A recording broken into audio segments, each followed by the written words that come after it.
Hello everyone, कैसे हैं आप लोग। It's been a long time. Last time मैंने पोस्ट किया था 10 तारीख को, फिर उसका होली और लंबा वक्त हो गया ना। एक्चुअली थोड़ा सा बिजी था कहीं मैं, और थोड़ी सी तबीयत भी नासाज थी, तो इन सब को समेटते हुए वापस हम आ गए हैं। और थोड़ा सा कहीं ना कहीं शौक में था। शौक इन सेंस, होली वाला जो वीडियो था मैंने पोस्ट किया था, आपको विश किया था होली। एक्चुअली मैंने उसमें होली विश किया था, मैंने बोला था, लेकिन मुझे लगा कि शायद लोगों को पसंद ना आए, और इसलिए मैंने उसमें म्यूज़िक डाल दी। और उसके बावजूद भी 5 डिसलाइक। वाह। मतलब आप सोचिए, आपको कोई होली विश कर रहा है और आप इसको डिसलाइक कर रहे हैं, मतलब क्या सोच होगी इंसान की जिसने डिसलाइक किया होगा। अमेजिंग। इवन मैं डर गया, इसलिए मैंने कुछ कहा नहीं, मैंने बोला नहीं कि कुछ ख़राब लगे, विश यू हैप्पी होली और समथिंग एल्स। लेकिन नहीं, उसके बाद भी लोगों ने डिसलाइक किया है। वाह। मतलब आपको कोई होली विश करे और आप उसको डिसलाइक कर दो। सरप्राइजिंग सरप्राइजिंग था मेरे लिए वो। आ, कैसे हैं आप लोग। बढ़िया। चलिए, होना भी चाहिए। और ईडीएम फ्रेजेस पढ़ेंगे। और आंसर की आ गई, अगर आपने नहीं देखा है तो प्लीज़। और जिनके कम नंबर आए हैं, आपको क्या करना है पता है। मैं बताता हूँ आपको करना है क्या है। कम नंबर आए उसका भी एक इलाज है। करना क्या है पता है आपको। आगे बढ़ना है और मेहनत करनी है। और कभी भी जो पास्ट हो गया ना, उस पास्ट को लेके फ्यूचर ख़राब नहीं करना चाहिए। ठीक है, जो हो गया उस वक्त था, गलत हो गया, ठीक है। जो हो गया लेट इट बी। ठीक है, हो जाने दीजिए, आगे बढ़िए। आगे बहुत सारे एग्ज़ाम आने हैं, अभी 2017 का 10+2 आना है, तो ठीक है। और ईडीएम फ्रेजेस पढ़ेंगे आज। ईडीएम फ्रेजेस टॉप 100 क्वेश्चन, जो मोस्ट रिपीटेड क्वेश्चन है, जो अधिकतर पूछे जाते हैं एग्ज़ाम में, चाहे एसएससी हो चाहे बैंक हो, कोई एग्ज़ाम हो। खासतौर से एसएससी मीडियम फ्रेजेस हमेशा 5 आते हैं। आगे आने वाले एग्ज़ामों में जो भी एसएससी के एग्ज़ाम है, सीजीएल है, एमटीएस है, जो भी है, 10+2 है, तो जो भी एग्ज़ाम है उनमें सब में ये पूछे जाएंगे। और मोस्ट रिपीटेड है। ईडीएम फ्रेजेस कुछ ही होते हैं जो हम आजकल अपनी रोज़मर्रा ज़िंदगी में इस्तेमाल करते हैं, तो कुछ वैसा ही होगा। सब्सक्राइब कर लीजिए अगर आपने सब्सक्राइब नहीं किया है तो प्लीज़ इस चैनल को अभी सब्सक्राइब कर लीजिए, और हमारे साथ आ जाइए, इस चैनल से जुड़ जाइए, क्योंकि यहाँ पे मैं बहुत कुछ आपको देता हूँ, इंग्लिश के ट्रिक्स और मैथ की। हाँ, मैथ से याद आया, मैथ्स के क्वेश्चंस मैं अगले वीडियो से कोशिश करूँगा। लेट्स टॉक का वीडियो करना है और मैथ्स के वीडियो करने। मैथ्स मैं कवर करा दूंगा 1 महीने में आपको, जो जो मोस्ट इंपॉर्टेंट क्वेश्चन है, मोस्ट एक्सपेक्टेड क्वेश्चंस मैं लूँगा, तो वो मैं आपको कवर करा दूंगा। और फेसबुक पे आना चाहते हैं तो facebook.com/gahi edu पे आप वहाँ आके हमसे जुड़ सकते हैं, वहाँ बातें कर सकते हैं। ठीक है। और व्हाट्सअप नंबर मैं नहीं देता हूँ, व्हाट्सअप नंबर बंद हो गया है। मेल करना चाहते हैं gahi16june@gmail.com पे आप मेल भी कर सकते हैं। ठीक है। आ, चलिए, पहला इडियम आ गया हमारे सामने। क्या कह रहा है। Once in a blue moon. Eid का चांद होना। ईद का चांद होना कहते हैं, क्या क्या उसका क्या मतलब होता है। Once in a blue moon, जिसे हम इंग्लिश में कहते हैं, मतलब बहुत कम, रेयरली, बहुत कम। कहते हैं नहीं, ईद का चांद हो गए हो यार, दिखाई नहीं देते, ईद का चांद हो गया हो गया।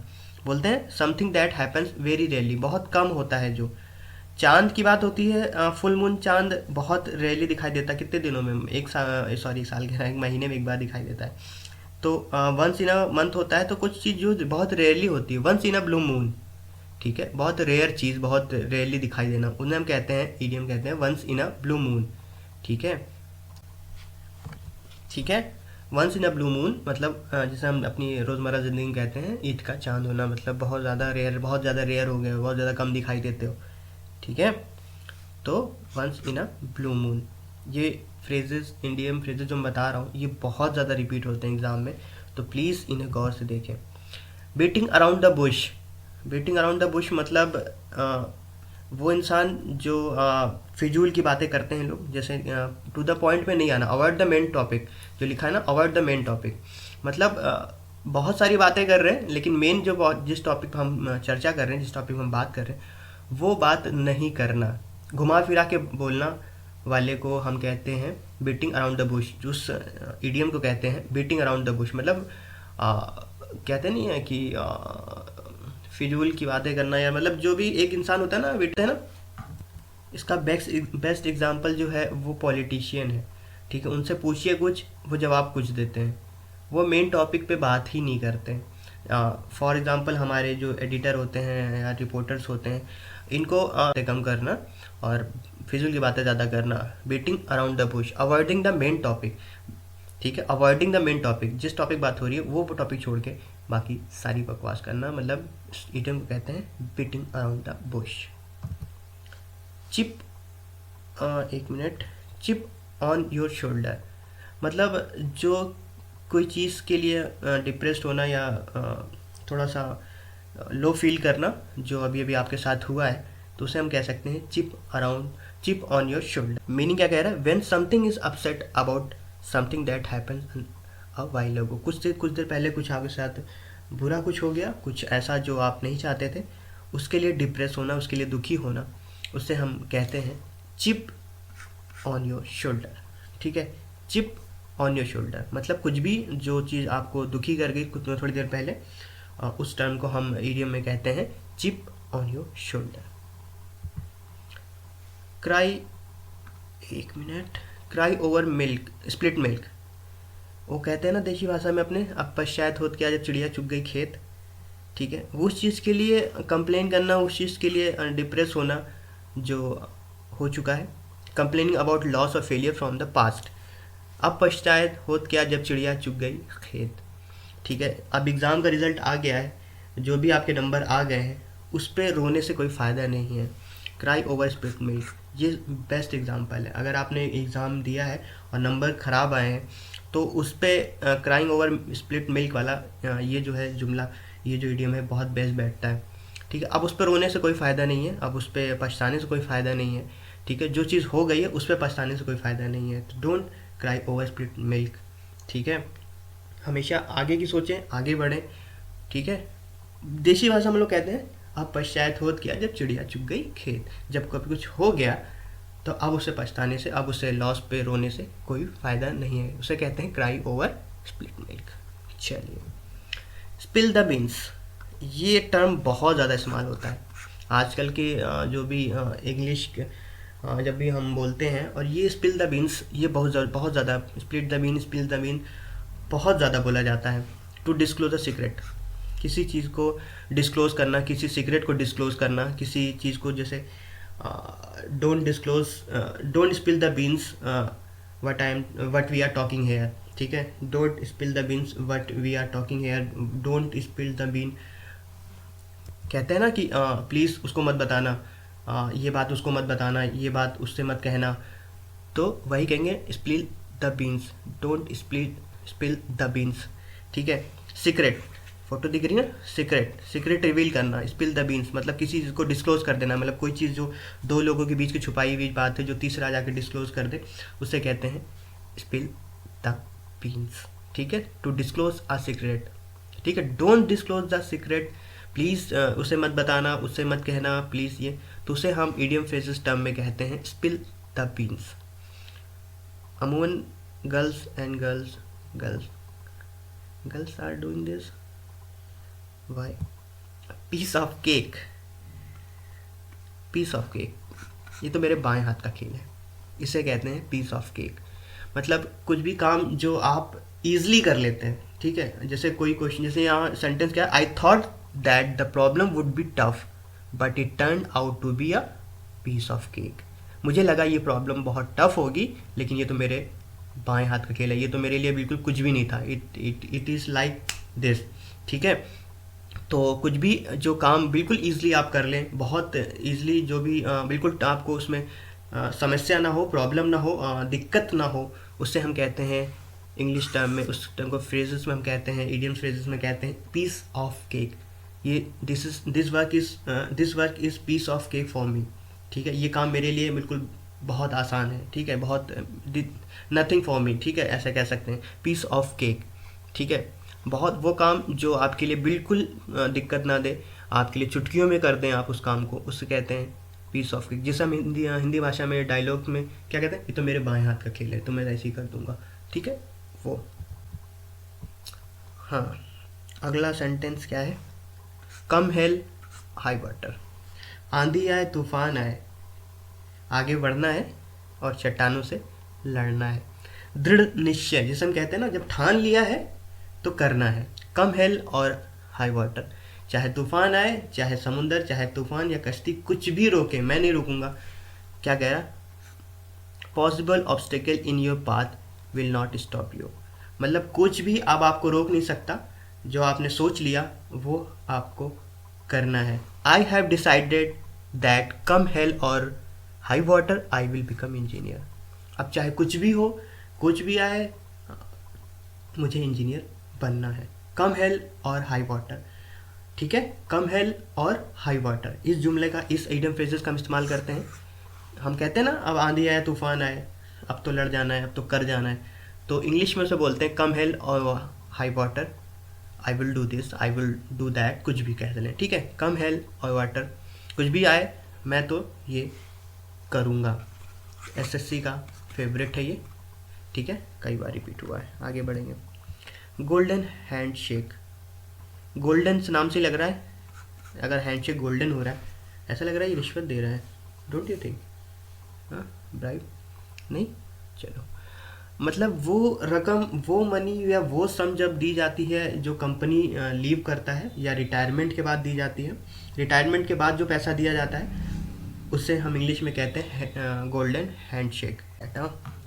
अ big sum of money given to a person when he leaves a company और रिटायर, वो रिटायर हो रहा हो या कंपनी छोड़ रहा हो, उसको एक सम ऑफ मनी दी जाती है रिटायरमेंट के बाद, होता है ना रिटायरमेंट के बाद एक मनी दी जाती है, सम ऑफ मनी, उससे हम इंग्लिश में कहते हैं गोल्डन हैंड शेक, ठीक है। क्या बोलते हैं? Golden hand shake, not bribe, ठीक है, ये ऐसा अगर ब्राइब दे रहा है, ठीक है, तो गोल्डन हैंड शेक, एक मनी, एक रकम जो दी जाती है आफ्टर रिटायरमेंट और कंपनी छोड़ने के बाद, उसे कहते हैं गोल्डन हैंड शेक, ठीक है। चलो, okay. Apple of one's eyes, आंखों का तारा होना, कहते हैं ना, being a cherished more than other are, मतलब किसी और लोगों के ज़्यादा कोई इंसान या कोई चीज़ आपकी ज़्यादा चाहती है, ज़्यादा फेवरेट है, उसे हम इडियम फ्रेज टर्म में कहेंगे एप्पल ऑफ वंस आइज, ठीक है।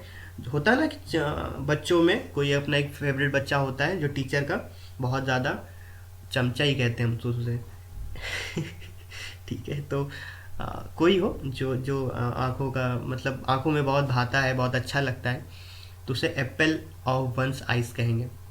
कुछ लोगों में कोई भी चीज़ भी हो सकती है, कोई स्टूडेंट भी हो सकता है, कुछ भी हो सकता है, एप्पल ऑफ वन आइज, आंखों का तारा होना, मतलब आंखों के लिए बहुत चहीता होना, आंखों में उतर जाना, बहुत ज़्यादा उसे मतलब फेवरेट होना, एक तरह से कह सकते हैं आप। उसे हम इंग्लिश में कहते हैं, इडियम फ्रेज टर्म में कहा जाता है उसे एप्पल ऑफ वंस आइज, ठीक है, एप्पल ऑफ वंस आइज, ठीक है, चहीता होना या आंखों का तारा होना ही कह सकते हैं। जैसे कहते नहीं फलाना या टीचर का तो एप्पल ऑफ वन आइज है, ठीक है, कह सकते हैं ना कि वो या तो टीचर का बहुत चाहता है या टीचर से बहुत पसंद करते हैं, ठीक है, बोलते हैं ना ऐसा। चलिए आगे बढ़ेंगे। Feeling a bit under a weather, थोड़ी सी तबीयत नासाज हो जाना, या कुछ कहते हैं ना today I am not feeling a bit under the weather, ठीक है, I am not feeling well, मतलब feeling a bit under a weather मतलब थोड़ी सी तबीयत नासाज, थोड़ी सी तबीयत नासाज है, थोड़ी सी मुझे ठीक नहीं लग रहा। I am not able to jog today as I am feeling a bit under a weather, आज मैं जॉग पे नहीं जा पाऊँगा क्योंकि मुझे तबीयत मेरी नासाज सी लग रही है, ठीक है। ये भी एसएससी का फेवरेट टर्म है, कई बार यूज़ हुआ है, feeling a bit under a weather, मतलब थोड़ा सा आप जब सही फील नहीं करते हैं या थोड़ा सा आप ठीक फील नहीं करते हैं, उस टर्म को हम मीडियम फ्रेजेस में इस्तेमाल करेंगे, feeling a bit under a weather, ठीक है। Today I am feeling a bit under a weather, that's why I am not able to jog today, ठीक है। चलो ठीक है, आगे बढ़ेंगे। A cost an arm and a leg be very expensive, दिख रहा है ना, ये तो फोटो से दिख रहा होगा। Cost and arm and leg, बहुत ज़्यादा मतलब महंगी चीज़, कोई महंगी चीज़ हो, ठीक है। Very expensive, be a very expensive, बहुत ज़्यादा एक्सपेंसिव होना। His laziness made his miss his flight to Chandigarh, the next ticket cost him and a arm and a leg, उसने अपनी चंडीगढ़ की फ़्लाइट मिस कर दी लेज़ीनेस की वजह से, आलस की वजह से। जो उसे अगली टिकट लेनी पड़ी वो कहीं ना कहीं बहुत ज़्यादा एक्सपेंसिव थी। तो उस टर्म को हम इस्तेमाल करते हैं ईडियम फ्रेजेस में, अ cost an arm and a leg, a cost an arm and a leg. ठीक है, मीन्स वेरी एक्सपेंसिव। ठीक है, कोई चीज़ बहुत ज़्यादा एक्सपेंसिव होती है उसे ईडियम फ्रेजेस में हम इस्तेमाल करते हैं, cost an arm and a leg. चलो आगे बढ़ेंगे। Ball in our court, ball in our court, गेंद अब हमारे पाले में। इसका क्या मतलब, अब हमारी बारी है, it's our turn, it's my turn, sorry, it's my turn, it's our turn. ठीक है, कुछ भी कर सकते हैं। When it is up to you to make our next decision, अब हमारी बारी है। कभी कभी होता है ना कि वो कहते हैं ना, याद ही नहीं आता सही टाइम पे कुछ, छोड़िए। Ball is in our court, अरे ये बहुत कॉमन टर्म है, बहुत ही कॉमन टर्म है, ये हमेशा इस्तेमाल करते हैं हम लोग। Now ball is in our court, now we will rule this, now we will take decision because the ball is in our court. बोलते हैं ना, this is our time because ball is in our court. ठीक है, बोलते हैं, ऐसा बोलते हैं। अब हमारी बारी है, बॉल इन आवर कोर्ट, अब हमारे बॉल जो है हमारे कोर्ट में, अब हमारी बारी है, अब हम डिसीजन लेंगे। Now the ball is in our court, decide whether you want to reply or not, whether you want to reply or not. ठीक है, जब गेंद अपने पाले में है मतलब अब हमारी बारी है, अब हम डिसीजन लेंगे क्या हमें करना है क्या हमें नहीं करना है। ठीक है, जब हम डिसीजन लें मतलब हमें अब डिसीजन लेना है, तो उसे हम इंग्लिश टर्म में, ईडियम फ्रेजेस टर्म में कहते हैं ball is in our court. ठीक है, चलो। Bite of more than you can chew, दिख रहा होगा। To take up a task which you may not able to complete due to lack of ability, वो काम जो आप ले लें ताव में कि बहुत होता नहीं मैं ये कर दिखाऊंगा, और बाद में उस काम को नहीं कर पाते हैं due to lack of ability.